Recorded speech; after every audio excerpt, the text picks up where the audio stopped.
Hello everybody and welcome back to Football Manager 2023 with me, Cultured Left Foot. If you're enjoying the series, please do leave a like, subscribe, all that good stuff. Leaving a like on the video lets me know that you're enjoying it. It gets more people to the channel, and all in all, it's just free, isn't it? It's free and it's nice. It's a nice thing to do. Leave a free like on the video. Why not? Why not do that? Let's aim. No, I'm not gonna aim for anything. Just leave a like. That'd be lovely. Thank you very much. Right, we are just about to enter the January transfer window, and well, life is improving very, very well. We actually are going to go and do a press conference. We haven't done too many of them on the series so far, so we'll dive into the press conference. We're going to be playing Man United on the 1st of January, so it's going to be an interesting one. And what do you expect ahead of your latest clash with Man UFC? They're challenging, they're exciting, I do anticipate it. What do you make of rivalries against the teams like Man United, where they've been established over a number of years and stood the test of time? I'm keen to be involved, I think they're very good. Should we expect changes to your side to face Man United? Well, I'm not going to discuss anything, but between me and you viewers, yes. Do you look forward to these matches in the same way as supporters do? I look forward to these games as much as anyone does. With a packed schedule ahead of you, like to rest players such as Bruno Guimaraes to keep them as fresh as possible. I'm not going to discuss team selection, but between me and you viewers, no. Do Man United have enough about them to spring surprise or two when the teams get out there? No, I think we're just going to open arms it and say we're suitably prepared. Would you agree that Bruno Fernandes will prove the main threat? I think he is dangerous, but we've got to be aware of everyone. Who is their main threat then? Well, I've just said everyone. So, I mean, Cristiano Ronaldo is still very good in this game, but I'm going to go with the very diplomatic no comment to that one. Yes, Cristiano Ronaldo has been very good for Man United's success. He's quality and has shown so far this season. Do you have a date in mind for Nicolas Gonzalez's return from injury? Is the match? No, it's not. He's close to being back. I'm not sure he'll be ready in time for this match, though. How would you go about improving the Newcastle squad? Is there a position you'd like to improve in? Now, there is. I'm going to say no comment. But between me and you viewers, yes, attacking. Oh, no, I'm gonna do it. Attacking midfield. That's what we're gonna go with. Attacking midfield is where we need to improve. That is where some of our moves sort of fall down. But we don't need too much improvement because improvements have been going on really, really well. In the last episode then, there's lots of greens in here because we played friendlies during the World Cup, which we'll get to in a minute as well. In the last episode, it was Aston Villa, wasn't it? We won 2-1 against Aston Villa, setting up our set pieces and doing all that good stuff. We've drawn with Tottenham after that, 1-1, which is a bit disappointing because Tottenham don't seem to be very good in this year's game. We followed that with a very respectable 3-0 loss to Man City, where we held them out for 35 minutes and then Erling Haaland scored. Jack Grealish got one on the stroke of half-time and Cole Palmer came off the bench to score for them as well. But we didn't let it really destroy us too much. We went and played Millwall. Millwall went 1-0 up in the 74th minute, and basically what that did is anger us. And from that point, Gonzalez scored, St. Maximin scored, and Dan Burn scored 2 late in the game, 94th and 96th minute, to make it pretty comfortable for us, which was good. We rotated the team slightly. Sailormakers came in at right back. John Joe Shelby got a start. Elliot Anderson got a start in it as well. Callum Wilson started up front over Isaac, who eventually replaced him. But we followed it up with a 4-0 win against West Ham, which was lovely. Dan Burn getting another one. Isaac scoring. Nicolas Gonzalez and Callum Wilson scoring late on as well, which was good to see. Then the World Cup happened and we went through all of these friendlies against really rubbish teams to boost morale, folks. That is still a huge thing in Football Manager 2023. Annoyingly, we played WSG Tyrrell, who are a pretty rubbish team in the fact they don't have any real players, and they beat us 2-0 when we played a pretty strong team ourselves, so that was a bit annoying. Man United knocked us out of the Carabao Cup 4-2. They were really good. I'm going to sort of use this as a barometer for how we're going to play today's game against them. We're going to drop a little bit deeper. We're going to sit deeper and try and play properly on the counter-attack in today's game. Fulham, we beat them 4-0. They were really, really bad. Matt Targett got his first goal of the season. Bruno Guimaraes scored as well, a nice long-range effort, and Alexander Isak got 2 goals in there as well. Basically, it was over in that 10-minute or 9-minute spell between the 21st and the 29th minute. It was pretty much all over then. And we've just come off the back of beating Leicester 2-1, which was lovely. 2 goals up. Jamie Vardy got 1 back for them, but we're never really in doubt. The only worry from that game was that Sven Botman did pick up a slight injury, so we took him off once he got that injury. Dan Burn came on to replace him and didn't do brilliantly. But overall, we are playing pretty well. And we've got our system sort of set up. Ignore this. This isn't actually what we played. It's just that whilst Gonzalez is out injured, we do employ Sailormakers as a defensive winger on support. And we're probably going to do it in this game as well, because we're playing Man United, and I feel like we probably do need a little bit more support for the back four. I'm tempted to mix it up and go for basically three in midfield and pack the midfield. But at the moment, we'll get onto the tactics in a minute. It is still basically between these two. So the more defensive or very defensive shape of the five at the back, and then the more balanced or attacking formation that we use, which is normally a 4-3-3 or a 4-2-3-1. But for now, we're going to keep Sailormakers in as a defensive winger. But we are on the 1st of January, and there is going to be some news to go through in terms of transfers. So one that is already set up is that Garang Kuel comes in from Australia. He doesn't really have too much potential. They've paid 300k for him in real life. He's scored 9 in 14 for the Central Coast Mariners. So I don't know. I don't think he's really going to get a look in this year. 5 caps for Australia already at the age of 18. Right winger, centre forward. Could probably be used quite well with a lot of pace. But overall, we didn't sign him, so we're probably not going to use him. Other news to report then, Jamal Lascelles is leaving the club. He joined Salernitana in Italy on the 2nd of January, so he'll be moving tomorrow. He'll be going. He has not had a sniff. 1 Premier League appearance, which was off the bench. Didn't even play enough time to get an average rating. So, yeah, he's club captain, but he's not really club captain, is he? If he doesn't play, then he's not really captain. But we're getting 3.4 million for him and 55k off the wage bill, so I think it's pretty good. Sean Longstaff is also on the move. £7 million bid we've accepted from Burnley, hoping that he agrees to move to them. He's a fringe player, could potentially get better. He's not going to get in our central midfield, and if the team improves, as I hope the team improves, he's literally going to be nowhere near our central midfield. So Sean Longstaff, we're going to wave goodbye to you. Hopefully he's going to be joining Burnley for £7 million, which I think is a pretty decent deal. Again, 30 grand off the wage bill, £7 million into the transfer kitty. I think it sort of makes sense. And of course, the one we knew was Chris Wood joining Real Hispalas, which is Real Betis. And yeah, the big tall New Zealand, the big tall Kiwi, is going to be going off to Spain. And good luck to him, to be honest. I can't remember how much we agreed it for. 7.5 million. So yeah, he's going to be off as well. But the transfer news doesn't end there. With an upturn in form, the board have now backed us a little bit more and given us an extra £35 million. And then with the money coming in from Jamal Lascelles, it's gone up to 38.7. So we are now in a pretty good position to go and invest in some more players. And as I said, attacking midfielder, definitely somewhere I want to improve. Potentially right back, because Sailormakers is now sort of becoming a replacement for Gonzalez at right wing, and he's only on loan. We could look to make that permanent, but for 21 million, I don't think I'm going to, because I think we can get him for cheaper.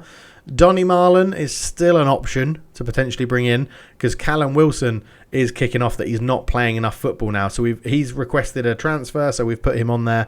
It's not for £1. That's a bug, by the way, if anyone sees that, where it says transfer listed by request for £1.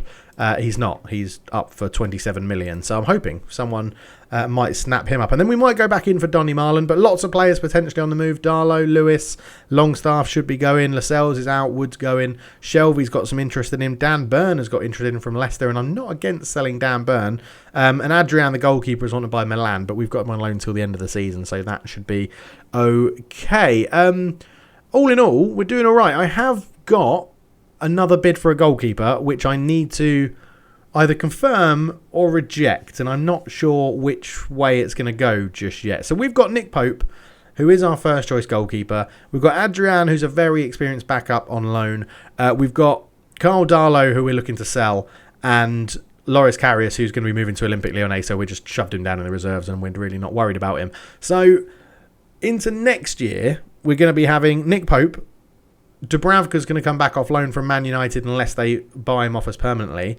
And then we're going to lose Adrian. We're probably not going to renew that loan. And Carl Darlow hopefully won't be here, or we'll release him on a free. So what I've done is I've gone out and made a bit of a deal for a goalkeeper that is was very highly regarded as a really, really good potential wonder kid goalkeeper or high potential goalkeeper. And it's this guy. It's Mile Sivlar, the Serbian who currently plays at Roma. Now, we're doing a lot of business with Roma, it seems, but they have got quite a good team. We've agreed a deal, which is $2.5 million. And that's $2.5 million with only £500,000 down straight away. And I sort of feel like we should probably do it. For a 23-year-old goalkeeper, he does have a bit of potential in him. He's happy to play backup. The only thing is with the contract we've agreed is that the contract states when Dubravka leaves the club, he's going to become first choice. And our issue at the moment is that Dubravka isn't our first choice because he's not at the club. So if we get Dubravka back on loan and then sell Dubravka, Sivlar's going to think he should be starting ahead of Nick Pope. Now, that might be the case. He might get that, but I don't think he's going to. He hasn't played for Roma yet. They signed him on a free. They'll be making a little bit of profit. So I think we're going to confirm it, but I'm a little bit concerned with how it's going to go through. As you can see, we haven't got anything else on the radar in terms of ins at the moment other than Mile Sivlar, which I'm pretty sure I'm butchering that name. But yeah, £500,000 is all it's going to take to bring him in, and then it's $3 million across clauses and a little bit in the future and stuff like that. So let's confirm it. Let's get him in. Let's get our first signing of the window done. So there you go. Agreed to be a backup, which is fine. A few little things happening here. As you can see, 600k will be deducted from 39 million. It may raise to 3 million. I think we've got a pretty good deal. 23 years old. Not going to be first choice just yet. I'm sticking with Nick Pope for the rest of this season, and then we're going to see how Dubravka gets in. I don't even know if Dubravka's been playing for Man City or for Man United, or if they have a fee to make it actually doable. So is he playing? So he's played 10 games and conceded 5 in the league. Overall, it's 13. But if you take out, I think it's only league games that are going to count. So he's played pretty well for them. So after 20 matches, they can buy him for 6, or they will buy him for 6 million. So he's got to play 10 more games. And when he comes back, he probably is better than Nick Pope. Is he better than Nick Pope? He's better at shot stopping. He's better at distribution. Not as good aerially. Slightly more eccentric. Not as good as communication. Not as good through mentality. He's quicker, but not as physical. So Nick Pope should be coming and getting crosses all the time. Dubravka's more of your shot stopper. Okay, 13 appearances, 6 conceded, 8 clean sheets. 20 appearances, 28 conceded, 5 clean sheets. But you would argue he's probably got a slightly better defence in front of him. 30 years old, 33 years old. It's an interesting one, isn't it? Nick Pope's on 100 grand a week. Dubravka's on, how much are we paying Dubravka? At Newcastle, 45. So he's on 90 grand a week. So we're going to have goalkeepers totalling 190 grand a week next year. Wow. Okay, he's got a hell of a lot of bonuses as well at Newcastle. Okay, so that's something to consider about goalkeepers. We are going to bring in Mile Sivlar, which I'm very happy about, and I'm pleased with that. But yes, attacking midfielders is what we're going to look to potentially bring in this window. Almiron not really connecting the midfield to the attackers I'd like, but we've also got Man United to play. So I think we'll go and do the game first, and then potentially go and see if we can put some bids in for some players. So we do get our monthly board review. Then it's up to a C now, which is good. The squad, the board are delighted that the squad are backing us, which is, I think, very helpful. That's pushing us to an A- there, which is good. They do have a couple of things they're very pleased about. They're happy about the new signing of Mile Sivlar as well. They're disappointed they reached the 4th round of the Carabao Cup, but they can understand the team had a difficult draw. But they're also disappointed that we lost that to Man United, who was the difficult draw. So that's a bit, convoluted in how that's coming across. Supporter review, they're happy with the tactics. They're happy with the 4-2-3-1 DM AM wide, which is good. They're happy with the number of goals that we're scoring. The youngster Elliot Anderson's getting some praise. Callum Wilson's getting some praise. Disappointed to lose against Man United, and disappointed with Zalewski's recent performances. Yeah, he has tailed off quite a bit. Fans are happy with the transfers. Matches, club vision and culture, yeah, I'm more worried about what the board think at the moment, to be honest. Dynamics, we've got the dressing room atmosphere and managerial support up pretty high. They have dropped a little bit in recent times, and this is what Man United are going to be like. They reckon they're going to start Rashford up front and Ronaldo on the left. I don't believe that. If Brandon Williams starts, that could be a positive for us. That's something we could potentially go and exploit. So I'm interested to see how that goes. The league table then, Man City running away with it at the top, 49. Well, they're only 4 points now ahead of Liverpool, who are in second. Man United third, Arsenal fourth, Chelsea fifth, Wolves sixth, us up in seventh, which is lovely to see. We're just in seventh ahead of Brentford on goal difference at the moment. So, yeah, we've climbed the table quite well. We're showing our strength now, which is very good. Let's go and play Man United. Again, just before we get there, we have now officially sold Lascelles to Salernitana. So unsure about selling him. He was a useful depth option. Happy to let him leave despite being a leading player. So they're unsure, but they're also happy he's gone, which doesn't make sense. And John Joe Shelvey is down a bit because Lascelles has left. Okay. Jamal was a leader in the dressing room, and it's weird that he's gone. Why did you sell him? I think we have players here who are ready to step up and replace him. The likes of Kell and Watts are the future. No. I'll be dipping into the transfer market, replacing with a much better player. Probably not a centre-back. He wasn't the only leader in the dressing room. I'm confident that he won't be missed that much. The club has to abide by financial fair play. He was earning too much. His wage demands were too high. He didn't fit into my tactical approach. He never really found consistent form. Wasn't up to the required standard, yeah. I know you wouldn't want us to keep players around purely for sentimental reasons. That may be true, but you're ignoring all the benefits he brought to the squad off the pitch. I think you're ignoring the fact we've got some great prospects here to step up. No, I can only see I might have got this one wrong. But what's done is done. So all I can do now is apologise and urge you to move on. Let's go open arms, I think, and say that. No, I think you need to forget about Jamal and put the team first. It's a lot bigger than any individual will ever be. That isn't something I'm prepared to do. So I'm going to point my finger and say, fine, you can either get on with your job or you can follow Jamal out the door. I'm not going anywhere, whatever you think. Okay, well, I've made that situation worse. And when I make a situation worse, we try and sell John Joe Shelvey, who's 30 years old, to West Ham for £12 million. Bye, John Joe. That's what we think of you. You're not in our starting 11, mate. So we're trying to clear out the deadwood a lot in this transfer window. That is what we are going for in this. Carl Darlow is so much deadwood now. It is unbelievable. £2.5 million. Come on, bidders, bakers. Bakers? Bakers probably won't want him, but bidders might want him. Jamal Lewis, 3.5 million. Come on, step up, step up. Get your discounted Newcastle players right here, right now. Make us an offer and we'll probably accept it. And what did I say? West Ham would make a bid of £12 million. Oh, you've just got to love West Ham. They do make some silly, silly purchases. Kellen Watts, no, he's the future. Remember, who's going to step up and replace? Oh, yes. Frank Lampard was really pissed off that I wasn't playing Mason Holgate. I'll get his name there eventually. So we've sent him back. Well, they've called him back, and I don't mind that because it gets a 60 grand back in the wage bill, which is fine. We do bring back Longstaff, Watts, and Velika, who are here. I mean, Kellen Watts does look like he's got some potential. He is 23, so he's not going to be brilliant.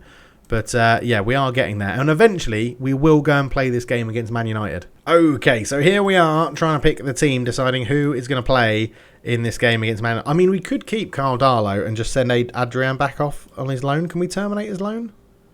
No, we can't. So we're going to keep him here. We'll just get rid of Carl Darlow. Right, we're going to start in this system, but we're going to start on cautious. And we're going to drop our line back. We're going to go lower defensive line. We're not going to go and engage them. I think a mid-block's fine. We'll still force them through the middle. We're not going to invite crosses naturally, though. We're going to ask them to just not do that. And I don't think we're going to press them that much. I feel like if you press Eriksen and Bruno, they'll play it around you quite quickly. So I think that's what we're going to do. We're not going to counter-press. We're going to counter quickly, and we're going to get the ball forward quickly. I think that's what we're going to do. Let's go for a higher tempo, a bit more direct passing. Don't play out of defence. Don't need to work the ball into the box either. Do we go into space? I feel like that's going to give the baller back a little bit too much. So let's go for that for now. And I feel like that's going to, yeah, it's going to drop us down a little bit deeper, but allow us to attack and get at them a little bit more, which I think is better. So Nick Pope will start in goal. Yeah, I had a comment actually on one of the videos saying he is better as a normal goalkeeper, not a sweeper keeper. But as we've been playing him as a sweeper keeper, that's gone up to 3 stars. His passing isn't very good. But do we set him as a goal? Yeah, we could just set him as a normal goalkeeper, I guess, at the moment. Let's try it in this game against Man United. So, on the right-hand side, someone that described him as Old Man Trippier is going to be starting for us there, which I did quite enjoy. He's 32. We might be able to get a bit of decent money for him, to be honest. And look to bring someone else in. But at the moment, he's done nothing wrong, really. So he'll be playing. We will go for, at the back, Now, in the last game, Zabrani and not Byrne, it was Botman, put a good partnership together, but Botman is struggling for fitness. So we're going to start Dan Byrne, and I'm sort of thinking, do we then play... I think we are going to play for set pieces as well, you know. I think we're going to try and exploit the set pieces that we've got set up. Wing back left will be Matty Target to start because Zalewski is in a bit of poor form. On the right, it will be Sailor Makers to start as the... Nope, not in there. In there is going to be Bruno Guimaraes. Next to him will be Yuri Tielemans. On the right will be Sailor Makers. In the attacking midfield role, it is... Oh, Gonzalez is back. Gonzalez is back. That mixes things up. Bring Gonzalez straight back into the team and get him involved because he's fit and he's ready to go. So I don't mind him starting, to be honest. Attacking midfield will be Miguel Almiron. On the left-hand side will be, obviously, St. Maximin, wherever he's gone. And then we'll start Isaac up front. Callum Wilson can go on the bench. Anderson, Joe Linton. Neither of those. Joe Willett can go on the bench. Zalewski on the bench. Sailor Makers. Botman is fit enough for the bench, I feel. We're going to put Sivlar on the bench for his debut and Kumbula on there as well. So we're going to go with this. And I'm hoping that dropping off both of our lines into sort of mid... We could go to a low block. Maybe we'll just go mid... We'll go standard and drop off more. Maybe we'll do that because there's not going to be a huge gap in between the midfield. I'm just thinking, do we want to prevent it? De Gea doesn't have the best distribution. But I sort of feel like if we... Yeah, prevent the short ones so that they go long, and I think we'll win some headers with the likes of Dan Byrne up there. I think that's fine. I think we're ready to go. Let's get into the game. So here we are then, in for the game against Man United at St James's Park, and I'm looking forward to this one. I mean, yeah, 4-2 we lost through in the Carabao Cup. It's going to be a tough game. They've started Maguire at the back, Van der Beek in the middle. Ronaldo is up through the middle as we expected. I don't think... Have they put Martinez in midfield? Because that doesn't look like Scott McTominay, does it? It is. Sandro Martinez is in midfield. Zabani with a good header. And Gonzalez, back from injury, gets a nice early touch of the ball. Matt Target, back to Dan Byrne. Dan Byrne goes long and crossfield to Gonzalez. Trippier is there. Back to Gonzalez again. He looks to get around his man. He's still going, Gonzalez here. Still going. What can he do here? Fires across in. Isaac with a header and De Gea with a good save. That guy there, Brandon Williams, looks so slight. I do feel like we can potentially, we're going to try this for a little bit. We're just going to focus play down the right. See if we can get, because who are they playing at right back? Oh, they got, yeah, so Wan-Bissaka's good defensively. We know that. This is why we want to prevent them playing it short out the back, and we do. Almiron turns into Alexander Isak, gets his shot off outside of the boot, but goes over the bar. Yeah, if we can get Gonzalez to exploit Brandon Williams, who I think will probably be their weakest defensive defender in all of this, then we could be in a good spot. So just coming up to the 15-minute mark, Target with a throw-in, gives it back to Almiron. St Maximin into the area, shoots. He's not the best at shooting. It goes over the bar, but it's very positive for Newcastle. Even though we're playing on a conservative mentality, I think the way we've got the team set up is causing Man United some problems here. And we just need to keep it going. Wan-Bissaka with a throw-in for Man United. Lindelof on the ball. All the way back to David De Gea. Now, he's someone we're not too fussed about pressing. And he's giving it away. And Alexander Isak is going to pounce. He's into the area and Maguire blocks it and puts it behind for a corner. And this is what we were playing for. Get big Dan Byrne up there. Dan Byrne should hopefully be... And he's being marked, I think, by someone a lot smaller than him at the moment. Matty Target swings it in and De Gea comes and claims... Not something you see too much in real life. It's a little bit of an annoyance. Bruno Fernandes out to Anthony on the right-hand side for Man United. He runs all the way down the wing and he's still going. Matt Target blocks the cross well. Tielemans. Oh, he's robbed by Anthony. Bruno picks out Martinez. He's more of a defensive player. I don't mind him shooting from range. Okay, so we're just going to do some opposition instructions here. We're going to get Wan-Bissaka basically all onto his left foot and Brandon Williams onto his right foot to funnel them like into the middle of the park. I was sort of thinking Anthony, we know, is left-footed. So if we keep him onto his right foot and try and get him to cross it, and again, Rashford get him onto his left foot, I think that's the better thing to do. And what's he saying about Ronaldo? Tightly, mark Cristiano Ronaldo tightly of all times. I'm just not sure about that. Because I think he'll spin with his off-the-ball movement. Maybe he doesn't have the pace to get past. I'm not sure. He's going to be quicker than Dan Byrne, isn't he? Bruno Fernandes, tightly mark him. Donny van der Beek, not to hold back when tackling. Yeah, we can go in hard on Van der Beek. I don't mind that one. That's fine. That's a fine instruction. So Matty Target gives the ball up the line looking for Alan St Maximin. And this is the counter-attack we're sort of talking of. He's got a man in the middle if he can pick him out, Alan St Maximin, but Lindelof gets the better of him, and Lindelof crossfield ball out to Brandon Williams. He's giving it away to Gonzalez. Oh, Brandon Williams put in a good tackle right at the end there to make up for that one. Bruno Fernandes cornering Ronaldo with the header. And Cristiano Ronaldo, it was Almiron who was meant to be picking him up on the edge of the box. And out of nothing, Man United have a 1-0 lead. Their first shot on target, Cristiano Ronaldo's bulleted a header into the back of the net. And that is incredibly frustrating for that to happen. Trippier, free kick. Over the wall, but also over the bar. We've been by far the better team in this one. We just need to try and keep it up. Rashford out onto the left-hand side after the ball from Van der Beek. Cross in. Matt Target's there to head it away. St. Maximin flicks it on. Martinez back in to Rashford. Yeah, he was on his left foot. Not the best of shots. So coming up to half-time, Brandon Williams throws it into Martinez. Up to Isaac. Maguire looks to dink it over the top towards Anthony. Zambrani wins the header. St. Maximin flicks it on. Van der Beek picks it up into Anthony. That's a poor pass from Anthony, and Target's there. Dan Burn up towards Alexander Isak. Flicks it down looking for St. Maximin, but Van der Beek intercepts. Lindelof into Martinez. Anthony on it now. Dan Burn, good interception. Target. Burn again. Bruno. Crossfield ball towards Trippier. Trippier over the top towards Isak. It's headed away again, and Martinez brings it down. Brandon Williams. Rashford gets a bit of space, but a poor first touch, and Trippier recovers well. Nick Pope. Long ball forward, but Van der Beek's picked up the loose one into Ronaldo, and it's 2-0, but he's offside, although the flag's up. Whether it's actually given as offside, it's going to go to VAR. It's being checked. It was offside. It was all a bit too quick to get a real-time assessment, but yeah, he was offside, and I think that's going to get us through to half-time. We've really nullified United, or Man United, I should say. Look at that. We're just not taking our chances.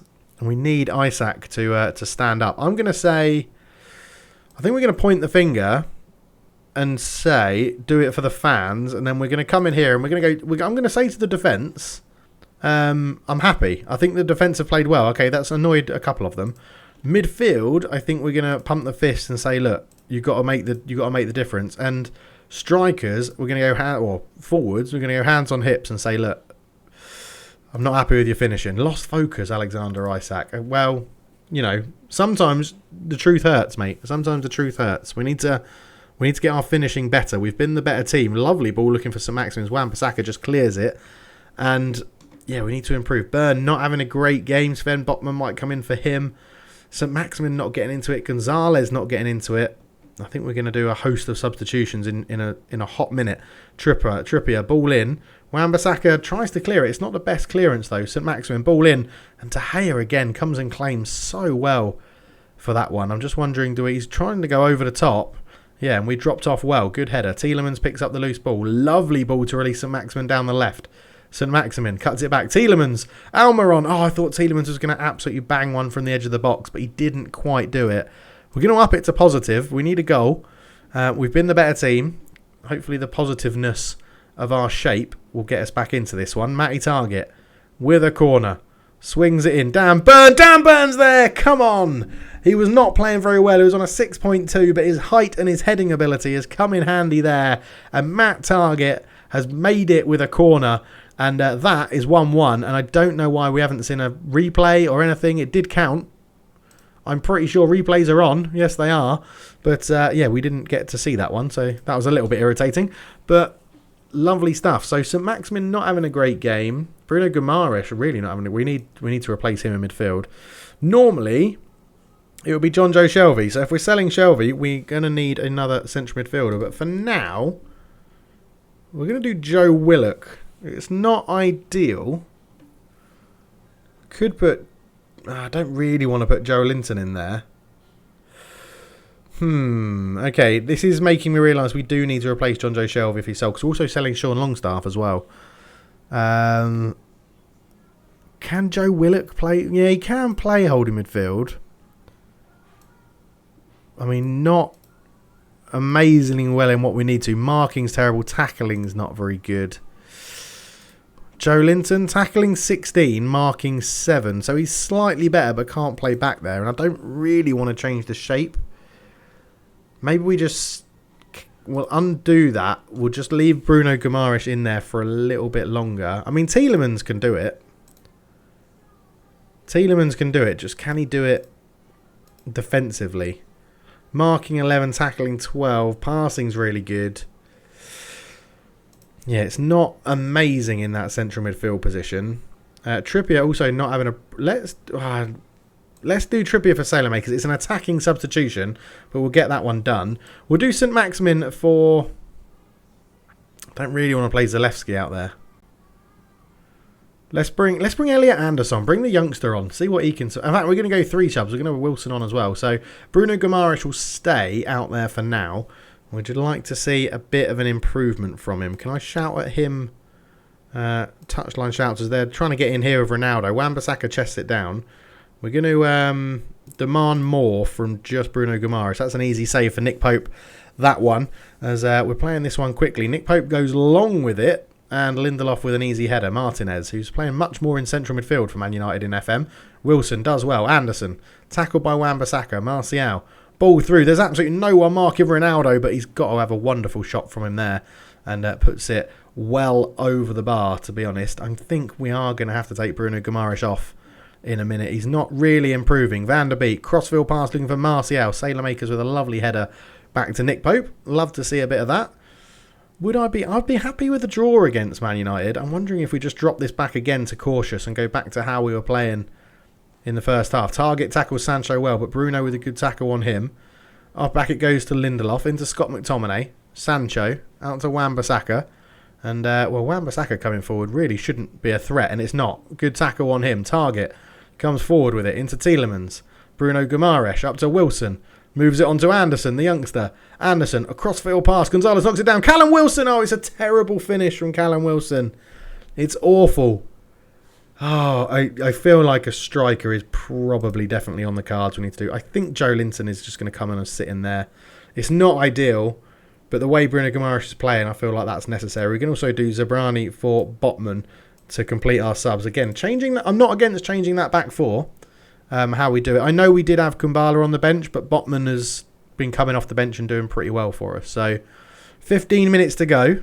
Matty Target with a throw in up to Almiron, but Sancho gets there first. Tielemans takes over. Back to Dan Burn.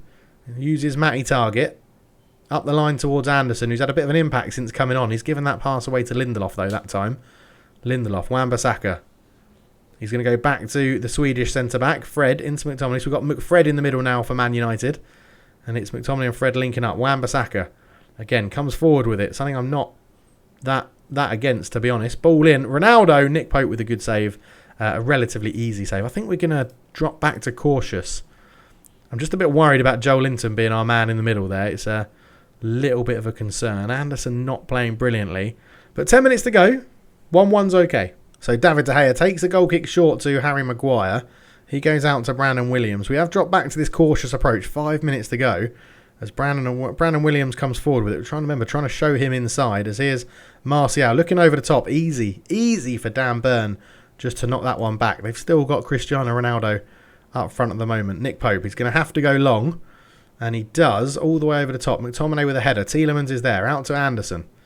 Anderson back to Target. Up to Anderson again. Good turn into Tielemans. Over the top. Callum Wilson. 1-on-1. Callum Wilson puts it in. And he's onside, I think. Referee's checking it. The defenders are appealing. It looked like Callum Wilson was on. It's been awarded. We're 2-1 up with 4 minutes to go. We are in a cracking position here. Again, no replays. Where are these what's going on with the replays? Replay events. Oh, it's all been turned off. That's why. Goals. Disallowed goals. Tight offside. We want tight offsides? Yeah, let's put tight offsides on. We won't show disallowed offside goals. I don't mind that. So, right. We're on the attack again. Gonzalez. Now we've got replays back on. Joe Linton. Try to put it in. McTominay gives it back to De Gea. His clearance will just about find Donny van der Beek as he goes long towards Ronaldo. Oh, that was a fierce effort from Cristiano Ronaldo there. And I'm just wondering, we haven't got the players to go to the 3 at the back formation, but we can go very defensive and just drop these guys back, I guess, and we'll go wide midfielder on support, full back on support. It's not going to suit Sailormakers this. He really wants to be a wing back, but we'll go on support like that and just leave it like this. What is it? 5 minutes to go, isn't it? It's 5 minutes to go. We'll leave all that stuff in possession. Let's waste time. Let's waste time. With 5 minutes to go, I really don't mind that. It's less than 5 minutes to go. It's 4 minutes of injury time. This could be a monumental victory if we can hold on here. There's 2 minutes left. Matty target. Back to Dan Burn. Just gets rid of it. It's going to give possession back to United, but if we can keep our defensive shape, we'll be okay. McTominay out to Martial. First time cross, and Ronaldo's there. The referee's checking it again. He's already had one disallowed for offside. Is this one going to be disallowed? It's not. It's awarded. Oh, damn it. Man United showing that determination right until the end. McTominay actually picked out Martial on a lovely pass. Martial, first time volley. Lovely finish from Ronaldo right up close in the goal there. And yeah, not a bad little goal. So we're going to go back to positive. We're going to take time wasting off. We're actually just going to go back into our shape. Why is that's still playing? I thought I'd pause that. We'll go inverted winger on support, inverted winger on attack. Yeah, I'm not too disappointed if we get a draw out of this game, which it looks like it's going to be. Someone's just pulled their hamstring and gone off, I think. Almiron back to Sven Botman, out to Sailormakers. We do have lots of space up here, but it is the full-time whistle. 2-2. I mean, I shouldn't be disappointed that the fact we scored so late and didn't keep hold of it. I mean, and we've absolutely battered them. We've set the team up really well for that. Yeah, interesting. It is. I think you do have to tweak your tactics more against opposition in FM23, which I'm a big fan of. I'm a big fan of that. The result sees Newcastle drop out of European football qualifying place. You must be rather disappointed. I'm going to be optimistic. There's nothing, no more than a minor setback. Plenty of football. They can take the positives. We'll learn from this experience. It's not destroyed the morale. Now, I'm going to say we'll learn from that experience and not concede later matches again. It will certainly hurt, but there's plenty of positives to take, I think is a good thing to say. So we do just about drop out, only on goal difference again. Everyone's played the same amount of games, so lots of football to play. 3 points puts us up into 5th if results go our way. So all in all, it's really not bad. Man United, Arsenal, Liverpool and Man City absolutely blitzing the goal difference, and the same for the sort of bottom. Well, the bottom 6 are conceding a lot more. Mid-table is very, very congested. So our job could hinge on the fact if we get 7th or not. So it's pretty crucial we start beating these teams around us, which is a lot easier said than done, to be honest. Okay, so we are on the hunt for an attacking midfielder and probably a central midfielder as well. So let's go and have a look here. We've got interested in transfers on. We're not looking at. Let's go central midfielder first. I'm just interested to see if there's anybody that's been transfer listed. So Declan Rice is transfer listed. Arsenal, PSG, Bayern and Real Madrid. He's requested 77 million. I mean, that is ludicrously... It's a ludicrously large sum of money, but he is very, very good. And he can fit in that... In fact, it's a holding midfielder we want, isn't it? So he could do a very, very good job for us in there. 77 million for Declan Rice, though. Would spread it over a number of years and stuff like that. So that's one to consider. So let's change this back to a defensive midfielder. Yeah, there's not that many options that are transfer listed. Ronaldo Vieira, 4.9 million. Jefferson Lerma at Bournemouth, not interested in that. If we knock this down to slightly interested, is there any more there? No. Unsure? No, there's no... Yeah, there's no real... If there's scouted players that are interested in transfers... I mean, Gerard Piqué is interested to move to us. And he's transfer listed. I mean, he's 35, but he's still quality, isn't he? He's still really, really good. So, let's have a look at transfer listed on here just to see who we've got. So, yeah, Declan Rice. Donny Marlin is still there as transfer listed. Dani Ceballos. I mean, for 425k... So, I mean, he hasn't played very well for Real Madrid and La Liga. 425k. I sort of feel like you could take a punt on that and it doesn't matter if it works or not. Yeah, Buendia's on there. Jefferson Lerma again. Yeah, it's not... I mean, it's not wonderful, is it? Patson Daka, Molina. When we're looking at right backs, we scout a few. I mean, what's Jefferson Lerma like? I'm writing him off, but... He only needs to be a backup for Bruno Guimaraes. £4.1 million could be okay. Everton transfer and Shahab Al-Halil on the end of contract. Okay, so let's get rid of transfer listed then. Let's have a look at loan listed. In fact, let's go back into all of the players we've got in range. Edit that search, put that to any, put that to loan listed. Is there anyone sort of big names that's loan listed? Not really. Okay, this is going to be a bit more of a search than I had first envisioned. So, what about attacking midfielders? Anyone attack? So, I mean, Florian Wirtz would be lovely. Zaniolo, wanted by Tottenham and Bayern, 45 to 54. It's not a huge sum of money. Trossard is apparently very good in this season's FM20, in this year's FM. Nikola Vlasic is there. Julian Brandt. Reiner, Alfie Devine from Spurs. Luis Alberto, he's 30, but he could be a very, very good person to bring in. Because at attacking midfield, we're actually looking for someone who is a starting player. And I think that's something we've got to remember. They're going to replace Miguel Almiron. I mean, Buendia, attacking midfielder on support is what we're using at the moment. So he sort of does cover everything you need other than long shots. He's a bit short again. I'd like a bit more height, I think. Yeah, it's going to be an interesting one. I understand this episode's gone on for a bit longer than I expected, so I think we're going to leave it there. But I've got a feeling the January transfer window could be pretty busy for Newcastle. So thank you so much for watching. Get your recommendations in down below about players to go and look at. For attacking midfield and holding midfield is pretty much what we're looking for. But I am open to other suggestions for positions as well. Potentially a backup striker to Alexander Isak. But we'll have to see how that goes. But thank you so much for watching. Leave a like, subscribe if you enjoyed it. And I'll catch you in the next one. Cheers.